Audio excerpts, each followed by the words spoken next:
लौट जिंद मेरी तेरे पहलू में ही है कहीं तेरा आने वाला कल। जर्द पत्तों का बंद इस वक्त एक ट्रेंडिंग ड्रामा है हम टीवी का, जो कि कशफ फाउंडेशन और एमडी प्रोडक्शंस ने मिलकर प्रोड्यूस किया है।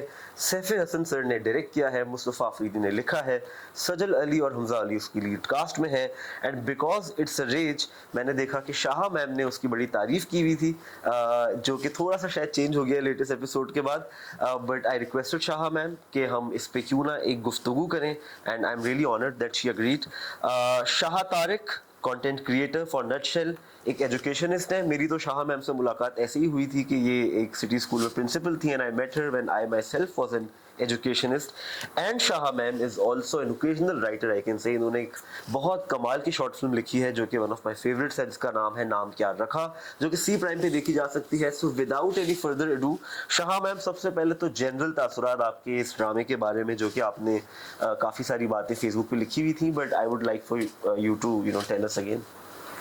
शारिक, थैंक यू, आपने मुझे चांस दिया। हालांकि मैं बाकायदा रिव्यू नहीं करती हूँ चीज़ों को, ड्रामे भी कम देखती हूँ, ज़ाहिर है टाइम कम मिलता है, लेकिन कुछ प्लेज़ और कुछ कहानियाँ ज़रूर ऐसी हैं जो थोड़ा सा इम्पैक्ट कर जाती हैं। ज़र्द पत्तों का बन से मेरी कोई एक्सपेक्टेशंस एज सच नहीं थी। फैज़ साहब की इंतसाब की लाइन है, और बहुत सारे लोग बड़े अच्छे टाइटल्स लेकर जो कंटेंट क्रिएट करते हैं वो बड़ा रेपिटेटिव और टिपिकल सा होता है।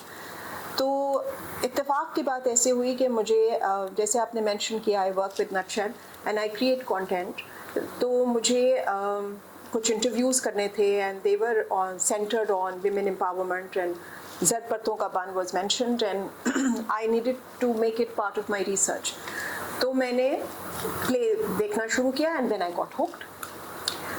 तो जब मैंने फेसबुक पे अपडेट डाली अपनी, तो मैंने सिर्फ इस नज़रिए से डाली कि जो लोग टीवी देखते हैं वो टीवी की ताकत को समझ भी सकें, कि जब अच्छा कंटेंट आता है तो उसका इम्पैक्ट कितना ज़्यादा होता है, और वो किस तरह बिहेवियरल चेंज लाता है सोसाइटी के अंदर। इसमें जो कैरेक्टर्स मुझे नज़र आए, जिसमें ज़ाहिर है सबसे आगे तो सजल का ही है, लेकिन मुझे सजल से ज़्यादा जो उसका प्रोटैगनिस्ट है, मेल प्रोटैगनिस्ट, हमजा जो रोल कर रहा है, आई फॉरगेट उसका नाम क्या है प्ले में। I think doctor Adeel is the name, I think doctor Adeel is the name, but we'll confirm. Okay, तो जो हमजा रोल कर रहा है वो रोल मुझे बड़ा मज़ेदार लगा।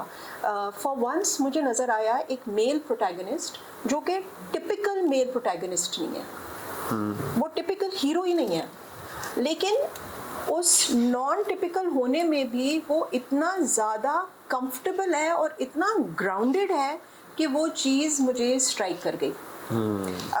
जब मैं सुन रही थी एक क्रिटिक को, तो उसमें उन्होंने ये कहा कि he should have reacted strongly and he shouldn't have left the village. जो उसकी 9th एपिसोड का एंड था कि वो गांव छोड़ के जा रहा है, मुझे एक्चुअली उसका जाना बहुत अच्छा लग रहा था। मुझे ये समझ आ रहा था कि एक लड़का है जो इस अननेचुरल बिहेवियर से डर नहीं रहा, लेकिन बेजार ज़रूर है, यू नो, एंड वो गिव अप कर रहा है, कोशिश करता है कि ना गिव अप करूं, फिर गिव अप करता है, जो कि यूजुअली हमारा हीरो करता नहीं है। उसकी जो इंटेलेक्ट है ना, वो उसको समझा रही है कि ये ठीक नहीं होगा, ये नहीं सुधर सकता, दिस इज बियॉन्ड रिपेयर, है ना। और वो उसको कहता है कि वो ये सोच रहा है कि मैं अपनी एनर्जी कहीं और इन्वेस्ट करूं जहां मुझे नजर आए अपना काम, राइट। और वो रिश्ता तोड़ के वहां से निकल रहा है, right. A typical hero would fight, would create a chaos, become the hero. He's not doing that. He is ready to walk off. He is ready to walk out. मुझे वो चीज़ उसकी अच्छी लग रही थी, और जब वो आता भी है वापस, तो उसका बिहेवियर बहुत मैटर ऑफ फैक्ट है। वो बच्ची को उठाता है, वो अस्पताल लेके जाता है, वो उसका इलाज ऑर्गेनाइज कराता है। उसमें जो लास्ट 10th एपिसोड आई, उसमें मुझे एक दो जगह पे थोड़ी वीकनेस नज़र आई, फ्लॉज नज़र आए, कि वो वहाँ की जो डॉक्टर रेजिडेंट है उससे बैठ के कोई शेर कह रहा है या कोई उससे कोई बात तूल दे रहा है अपनी बात को, जो मुझे लगा कि ये इसके नेचर के खिलाफ जा रहा है।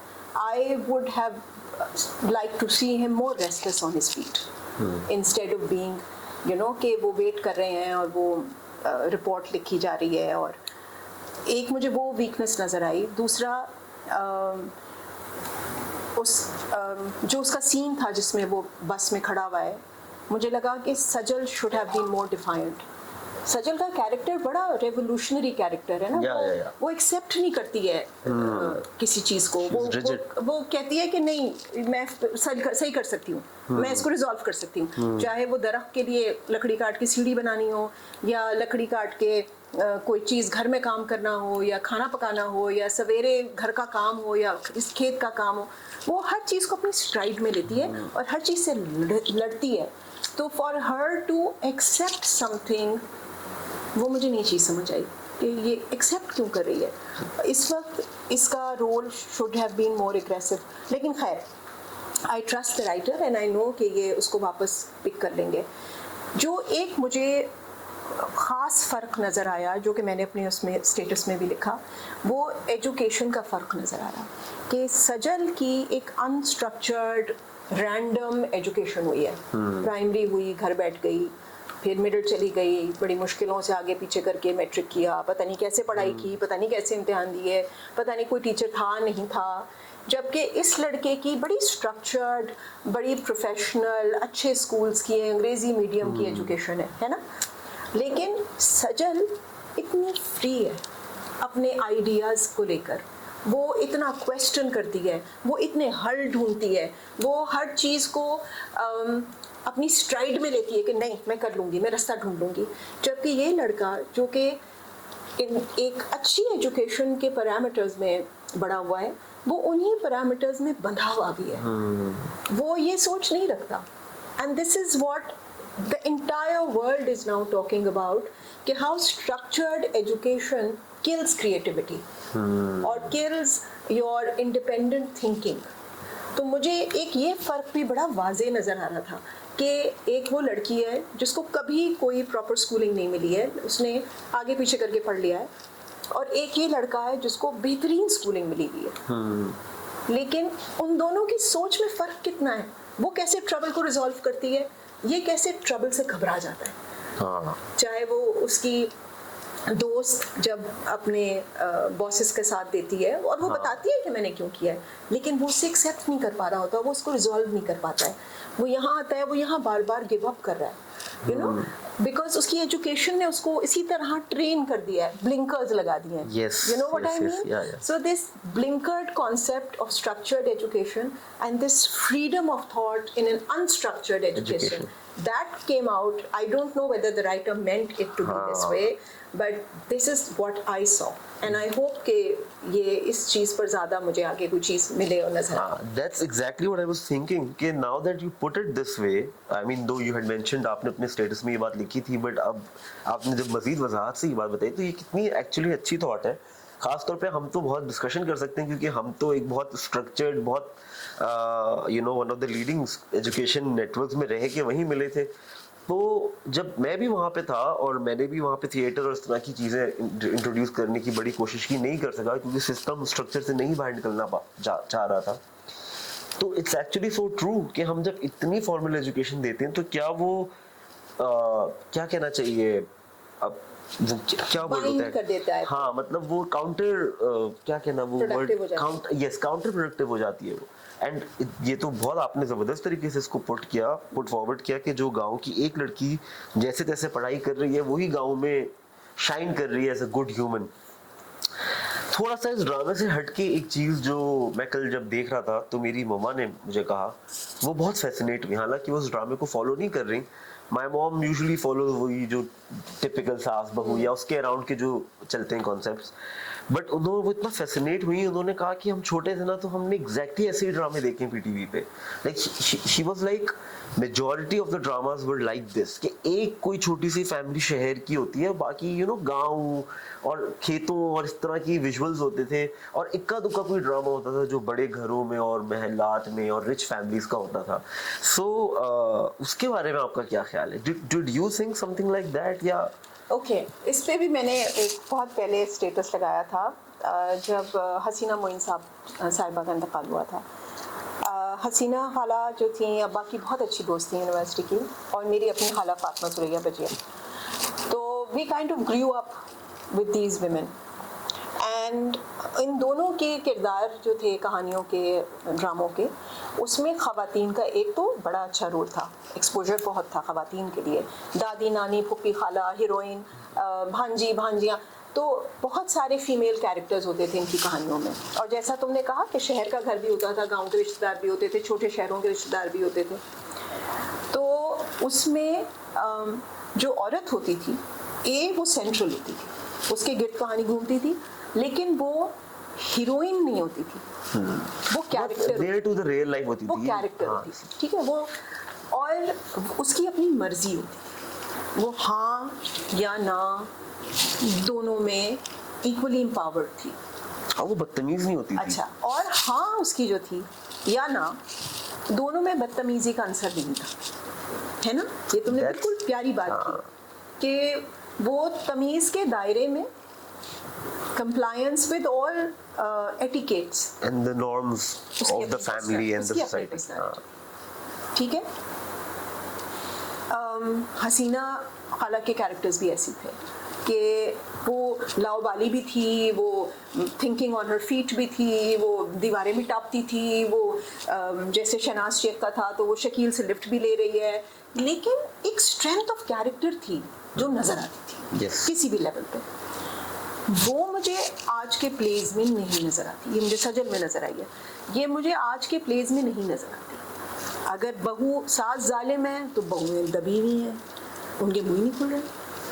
अच्छा, अगर घर का काम करने को कहा जा रहा है तो जैसे आजकल एक प्ले चल रहा है, घर का काम करना, ये कितनी गलत बात है कि आपने घर के काम को जुल्म पोर्ट्रे कर रहे हैं कि घर का काम अगर करने को कहा गया है तो वो जुल्म है, क्योंकि उस लड़की ने तो किया ही नहीं था, तो ज़बरदस्ती, और वो उनके फांस चुभ गई तो वो रो रही हैं और वो परेशान हो रही हैं। मुझे समझ नहीं आ रहा, what is the message that we are giving to our girls? This is a wrong message. घर का काम कराना इज़ नॉट जुल्म, घर का काम तो सब मिलजुल के करते हैं, और सिवाय हमारी सोसाइटी के जहाँ पे you are blessed to have people serve you, या you have these people who help you out. आप अमेरिका चले जाएं, आप यूरोप चले जाएं, आप फार ईस्ट चले जाएं, घर के काम तो आप खुद ही करते हैं ना, चाहे वो बाथरूम धोना हो या खाना पकाना हो या दावत के बाद बर्तन धोने हो या जो भी करना हो, एक आम शहरी तो घर के काम अपने खुद ही करता है। उसमें कोई कबाहत भी नहीं होनी चाहिए। कबाहत क्या, ये तो ब्लेसिंग है, ये तो आपकी स्ट्रेंथ है। तो why is it being portrayed as something which is जुल्म? क्यों भाई, क्यों ऐसे? ये क्या सोच है? ये फिर हम क्या सिखा रहे हैं लोगों को? अच्छा, ये इतनी सब कॉन्शियस में भी उतरी हुई है। मैं आपको एक बड़ी मजे की बात बताऊं, एक ड्रामा आजकल प्राइम टाइम पे चल रहा है, प्राइम सबसे बड़े चैनल पे, और उसमें एक कैरेक्टर है, वो जितनी औरत पे जुल्म हो रहा है ना घर के अंदर, उसकी सास कर रही है, उसका शौहर भी कर रहा है, तो उस औरत की भाभी और उसका ससुर, ये दोनों अच्छे कंपैरेटिवली पॉजिटिव कैरेक्टर्स हैं। Okay. तो वो जो ससुर पॉजिटिव है, वो शुरू के किसी एपिसोड में एक लाइन बोलते हैं कि दूसरे कैरेक्टर से एम्पैथाइज करते हुए कि एक बेटी का बाप होते हुए मैं समझ सकता हूँ ये बोझ क्या होता है। अब वो राइटर तो अपना आप में इनसे अच्छी बात कहलवा रहा है कि यार आई एम्पैथाइज विद हिम कि वो बेटी के लिए अपने परेशान है, बट वो डायलॉग में बेटी को बोझ कह रहा है। हाँ। तो ये कितनी बुरी राइटिंग है। मतलब आप सबकॉन्शियसली, वो राइटर को भी पता है और वो लोगों को भी ये माइंड में डाल रहा है कि बेटी 18-20 साल की हो गई तो अब उसकी शादी होने तक वो बोझ है। अच्छा, ये वाली बात जो है ना शारिक, ये बात, ये इसकी बहुत सारे डिपार्चर पॉइंट्स हैं जिसमें कि हम, मेरे ख्याल से 10 तुम्हारे जो पॉडकास्ट है ना, वो सिर्फ एक डिपार्चर डोर पे हम कर सकते हैं। The perception of a woman in a society, ये जेंडर बेस्ड क्यों हो रहा है या रिलेशनशिप बेस्ड क्यों हो रहा है? बेटी है तो बोझ है, बीवी है तो नाजुक है, तो लाइबिलिटी है, बीवी है तो कमजोर है। क्यों, ये क्यों हो रहा है? हम इस चीज को प्रोपगेट क्यों कर रहे हैं? हम औरत की स्ट्रेंथ क्यों नहीं दिखाते? टीवी, डिजिटल प्लेटफॉर्म्स, ये सब बड़े स्ट्रॉन्ग मीडियाज हैं, अगर मैं ये कहूँ कि ये आजकल के स्कूल्स हैं तो मैं गलत नहीं हूँ। नहीं, true, 100%. They have immense 21st strength. century is digital education. तो ये schools हैं. What are we teaching in these schools? This and also मैं थोड़े दिनों पहले किसी से मेरी इनफैक्ट हमारे ही एक और ड्रामे के रिव्यू सेशन के अंदर जो मेरे साथ को पैनलिस्ट थी वो कुछ ऐसी बात कह रही थी कि आजकल ड्रामों का इम्पैक्ट अब उतना रहा नहीं क्योंकि यंग लड़के लड़कियां नेटफ्लिक्स अमेजोन वगैरह देखते हैं, बट मैंने उसको कहा कि देखो आज भी पाकिस्तान की majority middle lower middle class है और उधर बड़ी होती हुई लड़कियों का खास तौर पर क्योंकि अम्माएं देख रही होती है तो लड़कियों का सबसे पहला एक्सपोजर पाकिस्तानी ड्रामा ही होता है। और आज भी हमारी एक एवरेज 18-19 साल की लड़की हमारी इन फीमेल सेलिब्रिटी एक्ट्रेसेस को आइडलाइज करती है और वो एक्टर चाहे स्क्रीन पर एज एन एक्टर ही मजलूमियत को एक्सेप्ट कर ले तो वो लड़की उसको ग्लोरीफाई करने लगती है। बहुत सी मैंने कितनी लड़कियों से बात की है जो इस चीज को फैंटेसाइज करती हैं कि उनका हस्बैंड उनका हाकिम हो, क्योंकि उन्होंने इस चीज को नहीं शौहर तो हाकिम है वाली चीज को उन्होंने इतना एक्सेप्ट कर लिया कि वो उसको फैंटेसाइज करती है कि वो मर्दी क्या जो हुक्म ना चलाए। तो ये ड्रामा इतना इम्पैक्ट रखता है, वही तो मैं कह रही हूँ। So I agree with you and जैसे जिस अभी हम आप एक रिव्यू मेंशन कर रही थी उसी रिव्यू के अंदर फीफी हारून कहती हैं कि उनकी मेड उनके साथ बैठ के ये ड्रामा देख रही थी तो वो कह रही थी कि मैं सजल जैसी हो सकती हूँ क्या, क्योंकि मेड ने इसलिए रिलेट कर लिया क्योंकि मेड वो गांव वाली लाइफ से रिलेट कर सकती है ना। बिल्कुल। तो वो उसने कहा कि यार जब ये गांव के इस सारे नॉर्म के अंदर अपने आप को इतना आगे ले जा सकती है तो शायद हम भी ले जा सकते हैं। एब्सोल्युटली, यही तो मैं कह रही हूँ कि इतना पावरफुल मीडियम है, आप तो पूरी सोसाइटी को बदल सकते हैं। आप क्या कर रहे हैं, आप एक obsession with makeup and bridal कटोर कर रहे हैं कि मॉर्निंग शोज हैं तो एक नहीं हज़ारों हैं जो मेकअप और हेयर स्टाइल पर हो रहे हैं या कपड़ों के डिज़ाइन फैक्टर पर हो रहे हैं कि किसने किसकी लेबल पहन ली है और वो एक ज़िंदगी का हासिल है। हाँ, एक सेगमेंट हो फैशन मेकअप पे, good, it's a very good industry, we must promote it, लेकिन क्या ये ज़िंदगी का हासिल है? नो। आपका काम आपकी ज़िंदगी का हासिल है ना। आप काम क्या कर रहे हैं? लड़की बड़ी हो रही है तो वो क्या काम करेगी? मेरे घर में मेरी बहू एक जगह काम करती है, मेरे बेटे काम करते हैं, मैं काम करती हूँ, मेरी माँ ने सारी उम्र काम किया, मेरी खालाएँ फुप्पोएँ, मेरी दादी नानी जिन्होंने नौकरी नहीं की लेकिन 18,000 काम संभाले हुए थे, जिसमें के बच्चों की पढ़ाई भी थी, जिसमें के मेरी नानी तो 10,000 गमलों को देखती थी, हॉर्टिकल्चरिस्ट थी, जिसमें के हमें हाफिज़ और इकबाल की तालीम देना भी शामिल था, जिसमें कि घर में कलई होनी है तो बर्तनों का निकालना, कलई वाले के साथ बैठना और इस बड़े मिलाद के इंतज़ामात, मजलिस के इंतज़ामात, एक कल्चर था जिसको लेके वो लोग चल रहे थे और हम बच्चों को वो सारा एक्सपोजर मिल रहा था। वो सारी जो औरतों की अकम्पलिशमेंट्स थी वो कहाँ गई हैं? अब सिर्फ औरत या ईवल है या मजलूम है। क्यों? ये ब्लैक एंड वाइट क्यों है, ग्रे क्यों नहीं है?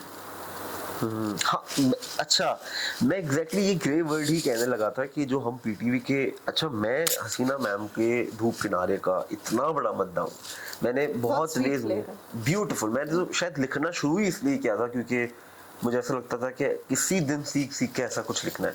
तो उसमें जो जोया का किरदार महीना मैम ने प्ले किया वो ग्रे है, वो परफेक्ट नहीं है, वो और हर तरह से दबती भी नहीं थी वो अपने इर्द गिर्द के लोगों से, बट जब वो अपना काम करने पे आती थी हॉस्पिटल वगैरह तो गलतियां भी करती थी और वो उधर से ही ग्रो करके इवेंचुअली वो और डॉक्टर अहमद करीब हो जाते हैं। तो ये जो ग्रे है ना शाह मैम, मैं हम फिर वापस से थोड़ा सा इस ड्रामे पे आए से पहले आपको आखिरी बार बताऊं कि मेरा एक वन लाइनर एक बहुत बड़े चैनल पे रिसेंटली अप्रूव हुआ। अप्रूव होने के बाद पहला एपिसोड भी मैंने लिख के भेज दिया, लेकिन मुझसे उन्होंने लिखवाया बाकी इसीलिए नहीं क्योंकि मैं एक मीटिंग में उनके कंटेंट के सारे लोगों के सामने इस बात पे मैंने स्टैंड ले लिया कि हीरो 50 एपिसोड में वाइट नहीं हो सकता और विलन ब्लैक नहीं हो सकता, दोनों ग्रे रहेंगे, एंड में एक जीत जाएगा, एक problem That is why I like this hero. इतना ग्रेज है उसके अंदर। एग्जैक्टली। और कहानी में कितनी लेयर्स हैं। जैसे एक छोटी सी बात, इनफैक्ट मैं चाहूंगा आप इस पर कमेंट भी करें कि रोशन का किरदार जिसकी बहुत तारीफ और अमेजिंगली रिटन, एंड एक मुझे रोशन के किरदार की बात ये भी अच्छी लगती है कि एक मर्द और औरत एक दूसरे के हमराज या गमखार बने हुए हैं और उनमें रोमांटिक कुछ एलिमेंट है नहीं और सेटिंग ऐसी कि हो भी नहीं सकता. Possibility of putting that out and showing that a man, चाहे वो फूफो भतीजा है, ऐसे ही है ना वो, बट वो एक दूसरे के इतने करीब है. मुझे ये फुप्पो भतीजे का रिलेशनशिप भी बहुत प्यारा लगा एंड जनरली दोनों कैरेक्टर्स का डायनामिक. लेकिन वो जो जब वो म्यूजिक सीखने लगता है तो वो एक मीरासी टर्म को उसकी फैमिली तो डेरोगेटरी के तौर पे यूज करती है, लेकिन राइटर बार बार वो टर्म कहलवा रहा है क्योंकि वो बताना चाह रहा है कि ये टर्म हमने इसको डेरोगेटरी बना दी, ये बुरा टर्म नहीं है. आर्टिस्ट है, मीरासी है और बनना चाहता है. आई डोंट नो, मीरास कहते हैं वैसे लेगेसी को, तो मीरासी वो होते हैं जो लेगेसी को आगे लेके चलते हैं. दुनिया भर में बेहतरीन स्कूल्स के अंदर म्यूज़िक सिखाई भी जाती है, पढ़ाई भी जाती है. पाकिस्तान में मेरे ख्याल से तो मैंने आज तक तो नहीं देखा कोई भी ऐसा सिंगर, अब मैं एस्टैब्लिश्ड सिंगर्स की बात कर रही हूँ जो ट्रेन्ड सिंगर्स हैं, जो म्यूज़िक को पढ़ सकते हैं, जो रिटन नोट्स वगैरह, जो रिटन नोट्स होते हैं. मुझे तो नहीं मिला कोई. अगर कोई है तो मैं एडवांस में अपॉलॉजीज, लेकिन मुझे नहीं मिला. है तो बहुत कम. ज़्यादातर जो सिंगर्स भी हैं वो स्टैंड पे लिरिक्स रखते हैं सामने, वो लिरिक्स पढ़ रहे होते हैं और बाकी सब बस उससे जिस अंदाजे तरह से चलता है. ऑर्केस्ट्रा के नोट्स होते हैं, मुझे यहाँ पर ऑर्केस्ट्रा नहीं मिला. छोटे छोटे ग्रुप्स हैं जो साजिंदे हैं, जो जानते हैं बजाना, लेकिन हमने उसको इंस्टीट्यूशनलाइज नहीं किया हुआ. ये भी तो हमारी मीरास है ना. सुर, मेरी नानी कहती हैं कि चिड़ियों की आवाज़ में सुर होता है ना, आज़ान में सुर है. हाँ बिल्कुल. जब हम हमदो सना करते हैं तो सुर से करते हैं, है ना. हवा को कभी गौर से सुनो तो सुर है, पानी बहते को सुनो तो सुर है ना. तो कली चटकती है ना, फूल खिलता है. ये सब इतनी खूबसूरत चीज़ें हैं. अल्लाह ताला ने इतनी म्यूज़िक दी हुई है हमें अपने माहौल में, इर्द गिर्द में, और हमने उसको यूँ बंद किया हुआ. क्यों? हम अपने बच्चों को क्यों नहीं सिखाते हैं? इसमें बुरा क्या है? हम हमदो सना में प्राइड लेते हैं. मैं सारी उम्र बचपन से नात पढ़ती आई हूँ, हमद पढ़ती आई हूँ, और बड़े मेरे माँ बाप ने फ़ख्र या ये बात करी है कि भाई मिलाद है तो शाऊ पढ़ेगी, दुआ है तो शाऊ पढ़ेगी. और मैंने भी हमेशा इसमें फ़ख्र किया, मुझे कभी इसमें शर्मिंदगी नहीं हुई. लेकिन वो सुर है ना, तो अगर वो सुर में हारमोनियम पे सारे गामा में निकालूं तो क्या वो गुनाह हो जाएगा या गलत हो जाएगा? देखिए इस पे तो मैंने तो मगर इस पे सोच की ज़रूरत है. इंस्ट्रूमेंट्स, म्यूज़िक, आर्ट, मैं स्कूलों में 27-28 साल रही हूँ. मैंने माँ बाप को हमेशा ये समझाया है कि अगर मैथ और एक्सप्रेशन, लैंग्वेज, ये दो चीज़ें सिखानी है तो बच्चे को आर्ट सिखाओ. आर्ट में लाइंस भी हैं और आर्ट में इमेजिनेशन भी है, ज्योमेट्री भी है, सारा कुछ जो मैथमेटिकल लाइंस हर चीज़ को कवर करती है. एंड एंगल्स बनते हैं, चीज़ें बनती हैं, पर्सपेक्टिव्स होते हैं आगे पीछे. सो अगर स्ट्रॉन्ग करना है दिमाग की इन फैकल्टीज़ को स्ट्रॉन्ग करना है तो आर्ट सिखाओ. Let them dabble with art, let them dabble with colors. They will become stronger with mathematics and expression, writing. ये चीज़ें सिखानी होती है ना. मैथ सिखानी होती है, एक्सप्रेशन सिखाना होता है, बेसिक साइंस समझानी होती है कि अगर कोई चीज़ खड़ी है तो क्यों खड़ी हुई है, ग्रेविटी क्या चीज़ होती है. When we pick up our textbooks, we don't find this knowledge. Unfortunately. हम बच्चों को रटवा देते हैं चीज़ें. I'll be very honest with you. हम बच्चों को समझाते नहीं हैं. समझने की देर होती है. And this is what you see in the plays also. कि एक रटा पिटा, एक stereotypical approach towards things, जिसको कि आप बार बार नए नए अंदाज से उसको ग्लोरीफाई कर रहे हैं. कंट्रोल फ्रीक्स औरतें हैं घर में अगर, और वो अगर गलती से बिजनेस वुमन हैं या काबिल हैं या उन्होंने अकम्पलिश्ड हैं, तो वो कंट्रोल फ्रीक्स हैं। मतलब उनके बच्चे जो हैं वो उनकी मर्जी के बगैर सांस नहीं ले सकते। क्यों भाई? कौन सी माँ चाहेगी कि उसका बच्चा अपनी कॉग्निटिव प्रोसेसिंग को कॉम्प्रोमाइज कर दे? माँ के लिए तो प्राइड होती है कि उसका बच्चा उसको कहता है कि माँ तुम गलत, ऐसे नहीं, ऐसे होता है अब। और हम बड़े खुशी से बताते हैं कि यार हमें तो मेरे बच्चे ने ठीक किया, they know better, you know. और आप दिखा रहे हैं कंट्रोल फ्रीक्स। भाई माँ ने ये कहा है, ऐसे नहीं हो सकता। या I really don't get this, why is it being sold and why is it being bought? Why is it being bought is a bigger problem. मैं जब चैनल्स के साथ उठता बैठता हूँ, प्रोडक्शन हाउस के साथ उठता बैठता हूँ, तो उनके पास ना टू द टी डेटा होता है। यानी उनके पास ये भी होता है कि 8 से 9 की रेटिंग के अंदर 8.25 पे रेटिंग क्या थी। तो जब टॉक्सिसिटी बढ़ी, थप्पड़ आया, वायलेंस आया, तो रेटिंग ऊपर गई। जब वो रेटिंग बार बार उनको ये चीज़ बताती है ना, तो प्रोडक्शन हाउसेस और चैनल से कंटेंट में बैठे लोग कहते हैं कि हमें पता है हम जो चीज़ बना रहे हैं ये तो अच्छी नहीं है, और हम इससे बेहतर कर सकते हैं, और ऐसा नहीं है हमें वो नहीं बनाना आता। बट प्रॉब्लम ये है कि हमें ग्राफ्स, नंबर्स ये बता रहे हैं, और अगर हम इनको फॉलो नहीं करेंगे तो प्रॉफिटेबिलिटी कम होगी, प्रॉफिटेबिलिटी कम होगी, हमारे डिपार्टमेंट का टारगेट कम होगा, तो हम नौकरी हमारी जाएगी। तो ये सब परसेप्शन है शारिक, ये सारा परसेप्शन है, ये परसेप्शंस होते हैं। जब आप कोई नई चीज़ लेकर आते हैं ना, और अगर वो चीज़ अच्छी है तो वो बिकती है। अगर ऐसा ना होता तो आज इंडस्ट्रीज बैठ चुकी होती, आज वही कुछ बिक रहा होता जो शुरू में 10 इंडस्ट्रीज बनी थी। ऐसा नहीं है। अगर हर दूसरे तीसरे साल कोई नई इंडस्ट्री जन्म लेती है, कोई नया ब्रांड ऊपर आता है, कोई नई चीज़ आगे आती है, because it is giving something that the others wasn't giving. So the idea is to be original and have faith in what you are doing. आप परसेप्शंस चेंज करते हैं। अब ये जो प्ले है ज़र्द पत्तों का बन, बहुत सीरियस टॉपिक्स हैं। बच्ची की पढ़ाई, भाई निकम्मे बेचारे, वो कुछ नहीं करते, हेल्थ केयर, हाँ अच्छा, बाप की पॉजिटिव पोर्ट्रेयल, सपोर्टिव, मौलवी का कैरेक्टर, मौलवी, मैं एक्चुअली मौलवी अलग से लिखा है मैंने। हाँ। क्या कैरेक्टर है वो भाई, क्या बनाया है वो कैरेक्टर, अमेजिंग अमेजिंग। मैं आपको यही कहने लगा था कि 3 डायमेंशनल कैरेक्टर्स हैं। और ह्यूमर, सीरियस इश्यूज हैं ये सारे, बहुत सीरियस इश्यूज हैं, लेकिन look at the humour they have given to it. You know, that is what makes it stand out as a play. And that is what makes it human. It's believable. It's human. इंसान ऐसे ही होते हैं। और जो जितनी acting मुझे नजर आ रही है, वो मुझे एक्टिंग ही नहीं लग रही। वो मुझे लग रहा है ऐसे नॉर्मल, मैं I am just looking into something which is really happening. हाँ, या वो कोई गांव याद आता है जो या तो अपना हो या जाने का एक्सेप्ट इत्तेफाक फॉर हो। दिस लास्ट एपिसोड जहाँ मुझे एक्टिंग नजर आ रही थी थोड़ी थोड़ी सी, अच्छा। जो कि नहीं आनी चाहिए थी। It's I think poor editing and not so much the writing का इम्पैक्ट।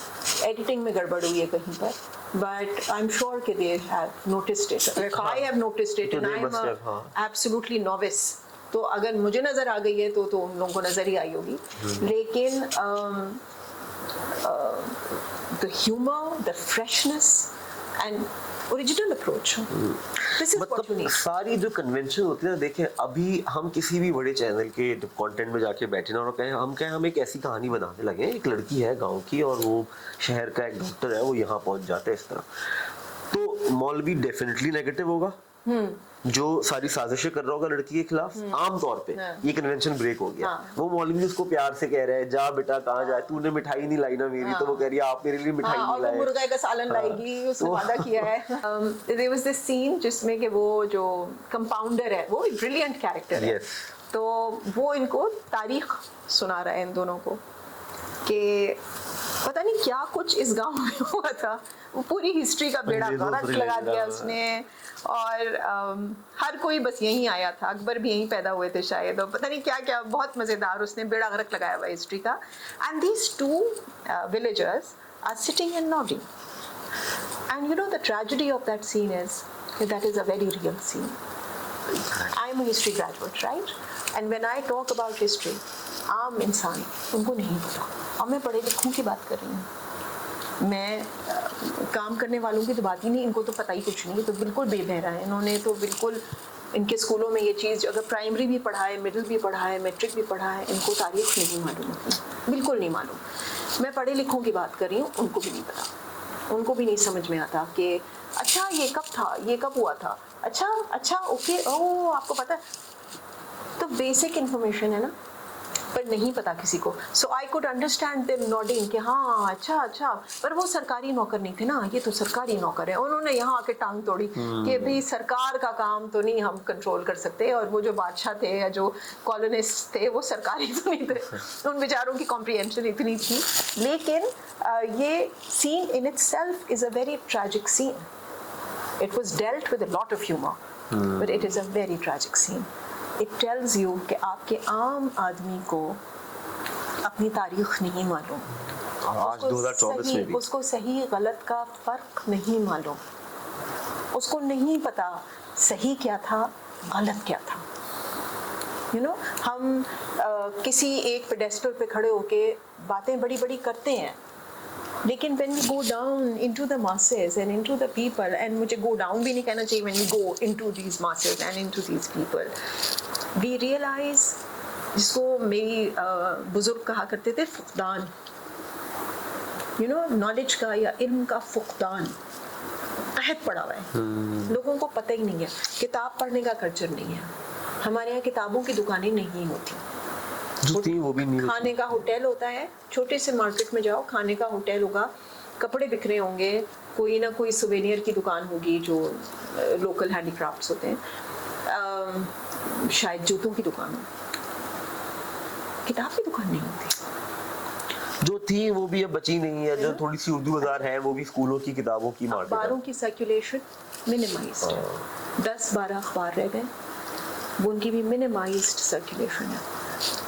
तो पढ़ने वाले लोग कम हैं, तो उसमें जिम्मेदारी आ जाती है विजुअल मीडिया वालों की, बिकॉज वो तो सब तक पहुंच रहे हैं ना, ये आवाज़ तो पहुंच रही है।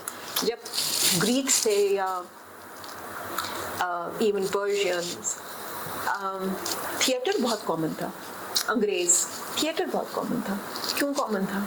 क्योंकि आम आदमी तक अखबार की और किताब की रसाई नहीं थी, तो उसके लिए कहानियाँ देखना और उन कहानियों में तारीख़, उन कहानियों में फ़लसफ़ा, उन कहानियों में रोमांस, उन कहानियों में लड़ाई, राइट एंड रॉन्ग तो एज ओल्ड फिलॉसफी है ना। तो ये लड़ाई, ये सब उनको कहानियों में नज़र आता था, राइट। हमारी कहानियों को भी इतना ही होलिस्टिक होना पड़ेगा कि जिसमें हम कुछ सिखा भी रहे हों, कुछ चेंज भी कर रहे हों, बेटी को, औरत को एम्पावर कर रहे हैं। 50%, 49% पॉपुलेशन है हमारे यहाँ ख़वातीन की। डॉक्यूमेंटेड इकोनॉमी मेरे ख्याल से 15% भी नहीं है औरतों की। लेबर में शायद 15% भी नहीं होगी, ऊपर नीचे होगी, मैं एग्जैक्ट फिगर नहीं बट इतनी भी नहीं होगी। लेकिन क्यों इतनी औरतें हमारी खेतों में काम करती हैं? They are not documented labour, है ना। इतनी औरतें हमारी कॉटेज इंडस्ट्री में काम करती हैं, घरों से काम करती हैं, they are not documented labour. ऐसे क्यों हो रहा है इन चीज़ों पे? और ये मुश्किल काम नहीं है, we are in a digital age. Documentation is not rocket science anymore. Interestingly Kashyap foundation जिसने ये ड्रामा बनाया है, उनके काफी सारे प्रोग्राम्स में से विमेन एम्पावरमेंट तो माइक्रो फाइनेंसिंग भी करते हैं। And with Nutshell, I've had the chance of looking into what Kashf is doing, and that is how I came across this. Okay, great. But it would take the whole tribe to do this. एक organisation अकेले क्या कर लेगा? I am sure छोटी छोटी और बहुत सी ऑर्गेनाइजेशंस हैं, but we need to empower them and we need to do this on a bigger scale. We need to become a merit oriented society, not gender oriented society. Shah ma'am, आपने इसका ड्रामे का OST सुना और background music, इन दोनों के बारे में आपका क्या ख्याल है? मुझे ये वाहिद चीज थी जो OST तो अच्छा है, मैंने सुना। बैकग्राउंड म्यूजिक मुझे ऐसा लगता है म्यूजिक को नहीं सही इस्तेमाल किया, थोड़ा सैड है, मतलब आई थिंक देयर आर ज्यादा है अभी म्यूजिक में। हाँ, मतलब एक तो बहुत ही रेपिटेटिव है, तो उन्होंने जैसे आप जब OST बनाते हैं तो कुछ अलाप वेरियस पेसेस पे लेते हैं ना, मतलब बहुत सैड सीन पे अलग अलाप लगेगा, ह्यूमर पे थोड़ा अलग हो जाएगा। तो ह्यूमर में भी ना जो जेनेरिक यूट्यूब के अपने म्यूजिक होते हैं ना, ह्यूमर के बैकग्राउंड जो हर जगह यूज होते हैं, मुझे लगा वो वहां पे वही चला दिए। मतलब नैरेटिव इतना स्ट्रांग है, लिखा हुआ बहुत अच्छा है, एक्टर्स बहुत अच्छे हैं, शूट अच्छा हुआ है, बाकी के टीवी ड्रामों से स्क्रीन बिल्कुल अलग है क्योंकि गांव खेत है। तो मुझे लगता है फॉर ग्रांटेड ले लिया है बैकग्राउंड म्यूजिक को। As background music is a huge let down in my opinion. Okay, I will be very honest with you, मैंने म्यूजिक पे गौर नहीं किया। But I will, now that you're mentioning it. I will, because I am a music person. और मुझे कहानी में मैं अभी इतनी गुम हूँ उसके कैरेक्टर्स और कहानी मे बी कि वहाँ तक बात पहुँची, मैं वहाँ तक गई नहीं हूँ। एंड आई नो कि थोड़े पैथोस ज़्यादा हैं उसकी म्यूजिक में, एंड आई थॉट कि मे बी उन्होंने डिलिबरेटली ऐसे रखा है, हो सकता है। हाँ। लेकिन because there so much of humour, I would have appreciated अगर थोड़ी हैप्पियर म्यूजिक कुछ म्यूजिक को, और फिर जैसे वो तो एक इंस्ट्रूमेंट सीख भी रहा है, शहनाई वाला एलिमेंट भी है, और इंतसाब भी पूरी आ जाए ना, इंतसाब अभी सिर्फ 2 लाइंस आ रही हैं। हाँ, सो दैट टू। और फिर जैसे गांव का म्यूजिक, फोक म्यूजिक, और आपको मतलब ये तो चांस है खेलने का, ये तो चांस है। अब सास बहू के ड्रामे में आप कौन सा वही टिपिकल म्यूजिक ही चलाने पड़ेगा, बट ये तो चांस था। मिसाल के तौर पे शायद आगे आ जाए, हो सकता है, आई होप सो। मैंने कुछ एक कहानी लिख के रखी है खेतों की इस तरह से, तो I have actually gone into शान्स मूवीज का म्यूजिक, जिसको आमतौर पर लगेगा भी ये क्या है, but I have found such good music there. 2000 की कुछ हमारी फिल्में, you know I work with heritage foundation. तो जब हम पहली दफ़ा जा रहे थे खैरपुर के गांवों में जहां हमने लिटरेसी सेंटर्स बनाए थे, तो I spoke to Yasmeen Lari, and she said, Shah मुझे नहीं पता, you need to go and talk to those children, बच्चों से तुम्हें बात करनी है, लेकिन मुझे नहीं पता कि उनको उर्दू भी आती है कि नहीं आती है, अंग्रेज़ी तो खैर बहुत ही दूर की बात है।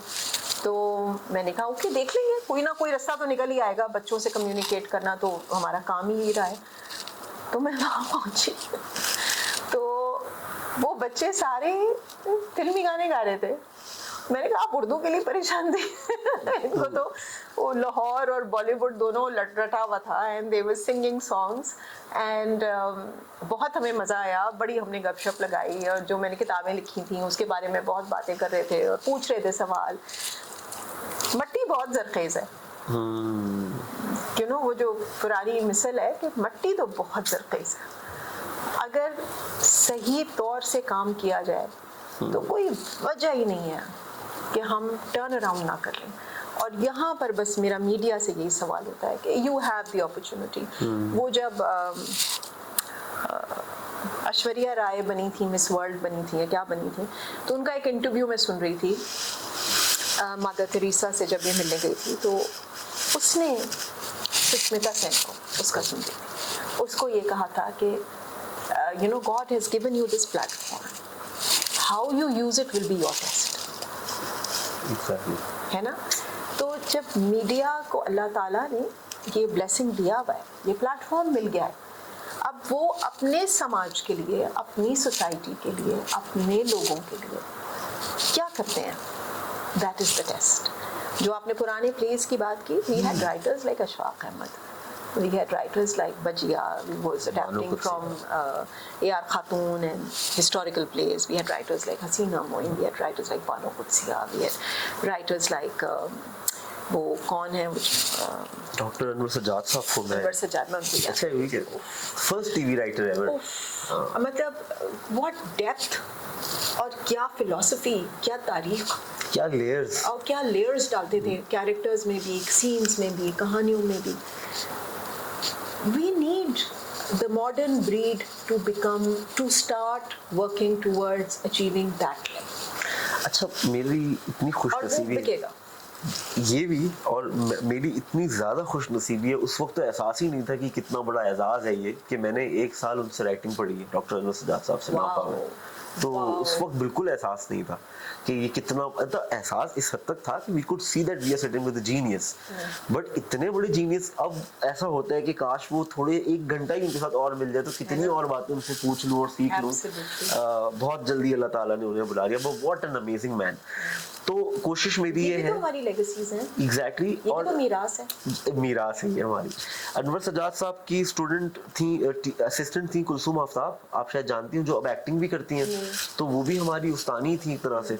और उस पूरे बैच नापा के लोगों के साथ मैंने टाई अप किया हुआ है, काफियों को कहा हुआ है कि मैं ना आप लोगों के साथ बैठ के इस तरह की सेशंस करके, अनवर सजाद साहब, ज़िया मोहिद्दीन साहब जो चले गए, तलत हुसैन साहब रिसेंटली चले गए, राहत काज़मी को अल्लाह सेहत अता करे, बट यू नो अब वो भी पढ़ाते तो नहीं है, बट इन लोगों से जो उन्होंने सीखा, मैंने सीखा, हम मिलके इसको किसी हद तक आर्काइव तो कर दें आने वाले लोगों के लिए। बिल्कुल सही बात, बहुत ज़रूरी है, ये बहुत ही पावरफुल रिसोर्स है हमारा। एग्जैक्टली और बहुत ज़रूरत है कि हम अब इम्प्रोवाइज़ भी करें, इनोवेट भी करें अपने थिएटर को, अपने मीडिया को। और अभी भी जैसे मैं बहुत सारा जब थिएटर देखती हूँ तो मुझे वही स्टिल्टेड एक्टिंग नज़र आ रही है थिएटर में, अभी फ्लो नहीं आया है।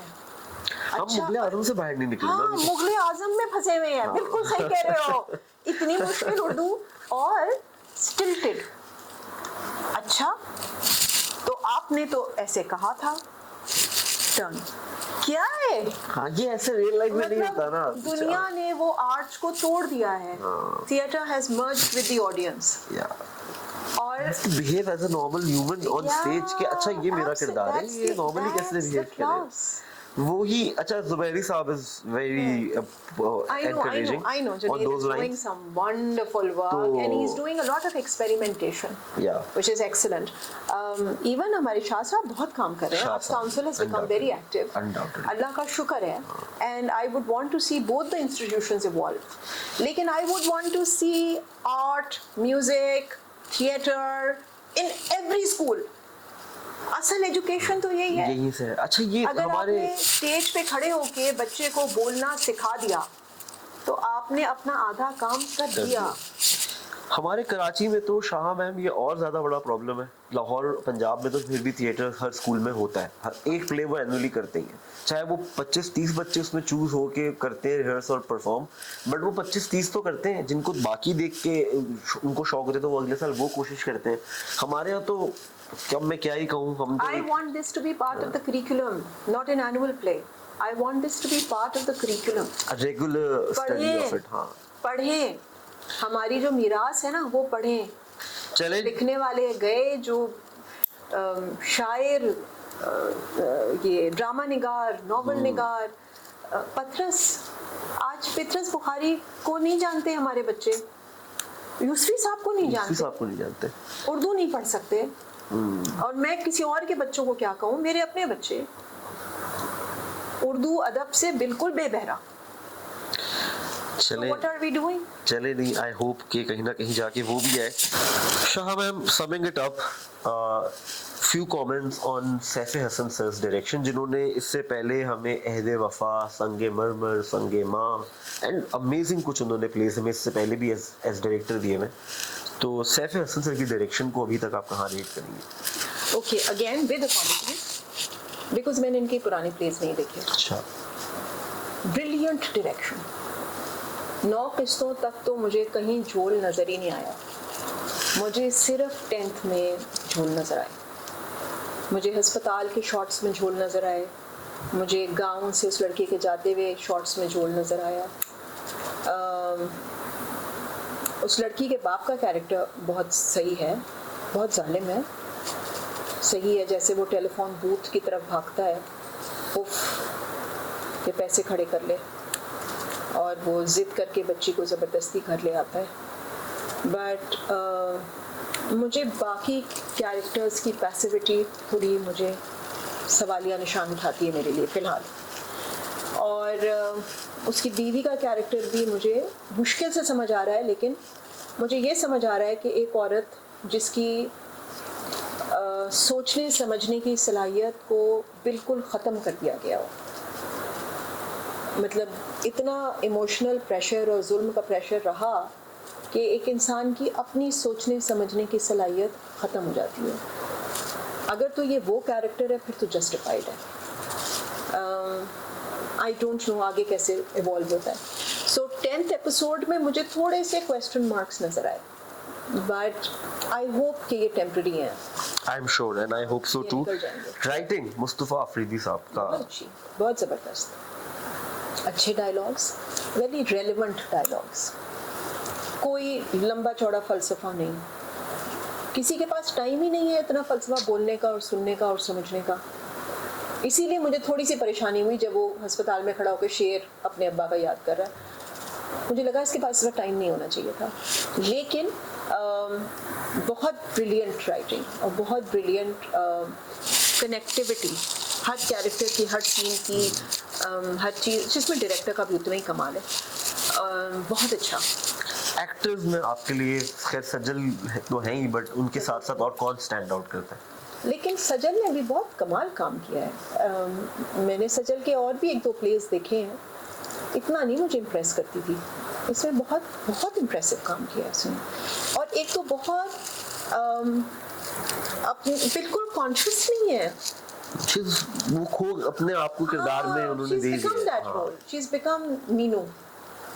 वो कोई उसको होश नहीं है, पाँव पजामे में आ रहा है या मट्टी उड़ रही है या बाइक पे बैठ रही है तो कैसे बैठ रही है, चल के जा रही कॉलेज तो क्या हो रहा है. हाँ, मतलब पाँव में छाले भी हैं और वो क्लास में आके हंस भी रही है कि मुझे तो हर कोई मिस समझता है. और जब वो रिश्ता लेके आती हैं तो वो कितने मज़े से कहती है कि हाँ मेरी कोई सहेली नहीं है, मेरी क्लास फेलो है और बहुत ही डफर है.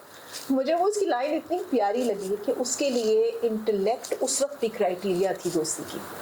यू नो, बहुत छोटी छोटी चीज़ें हैं जो बड़ी ब्यूटीफुली वीव की हुई हैं कहानी के अंदर और डायरेक्शन के अंदर. तो मुझे लड़का बहुत अच्छा लग रहा है. हमजा मेरा पर्सनल फेवरेट है. 3-4 सालों से सजल तो खैर एक्सपीरियंस्ड है, लेकिन सजल ने बहुत अच्छा काम किया, इसमें कोई शक की बात ही नहीं है. हमजा, वो कंपाउंडर अली ताहिर, हाँ अली ताहिर नाम, ब्रिलियंट. और मौलवी साहब अदनान शकीबू, ब्रिलियंट, कमाल. वैसे आई एग्री विद यू. हालांकि वो बहुत नेगेटिव कैरेक्टर्स करते हैं, ये विलेनियस उनकी इमेज है, क्या कैरी कर रहे हैं ये लोग इन कैरेक्टर्स को, और वो ढल गए उन्हीं कैरेक्टर्स के अंदर. गुस्सा भी आता है, हंसी भी आती है, रेलेवेंट भी हैं, समझ में भी आते हैं. मतलब मैंने जब ड्रामा देखा ना, तो मैं जब सोने बिस्तर पे गया तो मुझे ऐसा लग रहा था कि कहीं कोई अभी गांव ऐसा एग्जिस्ट करता है जहाँ ये सारे लोग जी रहे हैं. ये बहुत कामयाबी है एक ड्रामे की, वर्ल्ड इतना रिलेटेबल बना. हमने अपनी गांवों को एक्सप्लोर नहीं किया हुआ है अनफॉर्चुनेटली, लेकिन बिल्कुल ऐसे कैरेक्टर्स हैं. और अगर उनको थोड़ी सी ग्रूमिंग मिल जाए और थोड़ी सी पढ़ाई मिल जाए और थोड़ा स्ट्रक्चर मिल जाए, हमारा इंफ्रास्ट्रक्चर बहुत कमज़ोर है, तो वो मिल जाए तो ये लोग तो कहाँ से कहाँ पहुँचेंगे. मैंने कहा ना, मट्टी बहुत ज़रखेज़ है, ये तो यूं टर्न अराउंड होगा. अच्छा, बीच में एक कॉन्वर्सेशन थी. अच्छा, साइड नोट पे मुझे बड़ा ज़बरदस्त मेंशन लगा जो उन्होंने कैफी आज़मी साहब की नज़म सुनाता है, वो कोई चौथे तीसरे एपिसोड में, उठ मेरी जान तेरे साथ ही चलना है अब मुझे. बहुत खूबसूरत है वो नज़म, इतनी खूबसूरत है. वो लोग उसके बारे में इतना जानते नहीं. मैंने थोड़े टाइम पहले वुमेन्स डे पे कोशिश की थी कि उसकी ग्रीडिंग पढ़ के नेट पे लगाऊं, बट वो मैं कर नहीं पाया. बट वो मैंने हमेशा नज़म साइड पे लिख के रखी है कि कभी पढ़नी है, इसको लोगों तक पहुंचाना है, क्योंकि उसके ऊपर जावेद अख्तर साहब वगैरह ने भी बड़े अच्छे कॉमेंट्स उसकी तारीफ के ऊपर किए हुए. तो पता है मुझे एक चीज़ जो मैं अक्सर अपनी राइटिंग में करता हूँ कि आप ना ड्रामेटिक रहते हुए क्रेडिट दे देते हो टू द एक्चुअल राइटर. तो वो जब हमजा वो नज़म पढ़ना स्टार्ट करता है तो वो वर्ड्स इतने अच्छे हैं कि एज अ व्यूअर आपको लगता है शायद राइटर ने ही लिखे होंगे, शायद कोई है. फिर वो बोलता है एक पॉइंट पर रुक के, अच्छा आगे सुनो कैफी आज़मी साहब कितनी मजे की बात कहते हैं. बड़ी प्यारी चीज़ है. हाँ. फिर वो लड़की सो गई होती है, वो आगे सुनाता नहीं है, बट उन्होंने यार राइटर ने ड्यू क्रेडिट ओरिजिनल राइटर को भी दे दिया.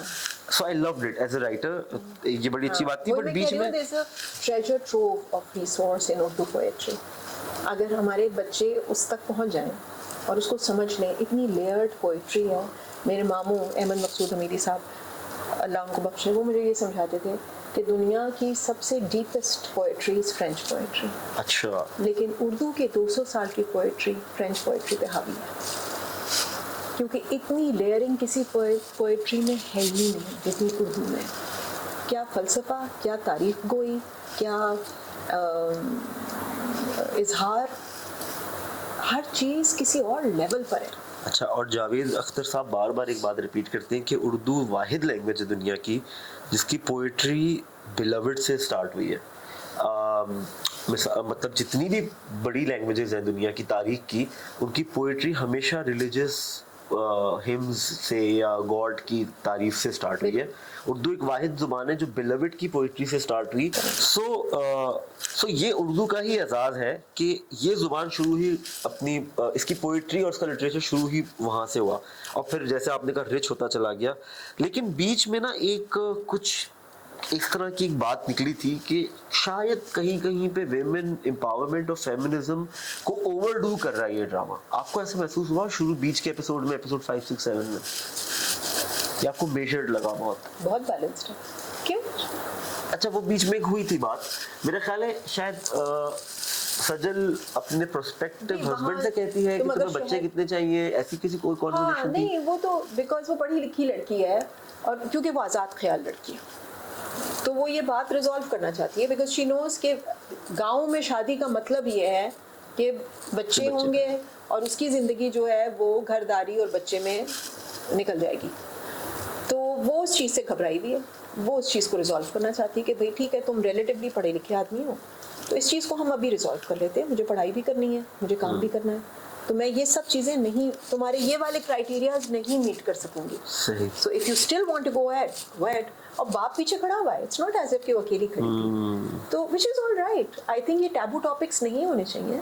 आई थिंक गर्ल्स, हमारे पढ़े लिखे घरानों के अंदर तो लड़कियां ये बातें करती हैं, ऐसा तो नहीं कि नहीं करती हैं, अब सब करती हैं। बट इस ड्रामे से चले हमें तो उम्मीद कर गाँव की सकते हैं लड़की कि अगर ये बात कर रही है तो ये कोई गलत बात so नहीं it है। teaches more girls and women to हाँ। have these discussions before marriage. Have these discussions and think about these things. Even if you don't have these discussions, think about them. Have an opinion at least. क्योंकि जिंदगी तो बनानी है ना।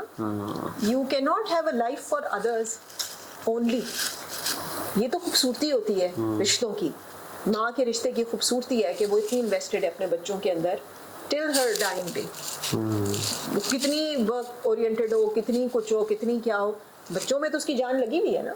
बच्चों को पढ़ा भी दिया, रातों में जाग भी लिया, सब कुछ कर दिया, बड़ा कर दिया, शादियाँ कर दी, तो लेकिन इन्वेस्टेड तो है, ऐसा तो नहीं है कि नहीं है। लेकिन क्या वो सिर्फ इसलिए जिए कि जी बच्चे जो हैं वो मुझे पलट के कहें माँ तुम बड़ी अजीम हो? नहीं, उसकी अपनी जिंदगी भी है, वो एक अलग ह्यूमन बीइंग है ना।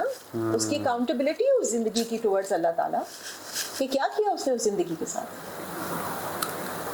ये चीज भी तो देखनी है ना। चले ऑन दैट नोट, एक सीन जो आपके लिए सबसे ज्यादा स्टैंड आउट किया अभी तक, मैं आपको अपना बताता हूँ कि रोशन को जब उसके अपना ही अब्बा अपने उसके चचा के साथ मिलके जख्मी करके सड़क पे छोड़ के आता है और वो घर आता है और वो लकड़ी उठा लेता है, शायद मारने की हद तक नहीं जाना चाहिए था, वो चचा को मार भी देता है लकड़ी, शायद वहां तक नहीं जाना चाहिए था, बट वो उसका पूरा स्टैंड लेना और घर से चले जाना, मुझे वो इतना पावरफुल और amazing scene, I had goosebumps. मेरा वो जितना मैंने देखे, 4 एपिसोड मैंने शुरू की प्रॉपर्ली देखे हुए, hopefully in the next sitting मैं सारे देख चुका हूँ इंशाल्लाह, बट मुझे वो बहुत अच्छा लगा। तो आपके लिए अभी तक पूरे इसके अंदर कौन सा सीन था दैट स्टूड आउट? मीनू का उस लड़के को दरख्त पे चढ़ाना कि सिग्नल मिल जाए, अच्छा, और फिर लकड़ी काट के सीढ़ी बना के लगा के देना, क्या बात, कि मैं आपको सीढ़ी दे रही हूँ मगर आप मेरी सीढ़ी बनिएगा जब टाइम आएगा तो। Look at her planning, look at her thinking and look at her solving the issue. That is what I loved. and that this Without changing her get-up, without combing her hair, without doing anything of the sort. This again is an example of the boxed education वाला perspective of the one who's on the tree and वो बेचारा signal ही ढूंढ रहा है, उसको समझ ही नहीं मैंने करना क्या है। इसने हल भी ढूंढ दिया, बता भी दिया, रिजॉल्व भी कर दिया, और ये भी कह दिया कि ये मेरी इन्वेस्टमेंट है भाई, इसको रिटर्न करोगे तो। On that note, Shah ma'am, thank you so much for your time. It was an honor, delight. हमेशा आपसे हम सीखते ही हैं, हम जब भी आपसे बात करते हैं आपसे सीखते ही हैं. You've always been very kind. I'm hoping we'll have more of these sessions on this very drama only inshallah in the coming days once the new episodes come out. Until then, आप लोगों का भी बहुत शुक्रिया for watching this and let us know in the comments what you think about all the things that we've talked about. तो हम कोशिश करेंगे कि उनके बारे में भी अगले एपिसोड में बात करें, and if you want us to review any other drama, let us know and maybe we can try. Thank you. बहुत शुक्रिया.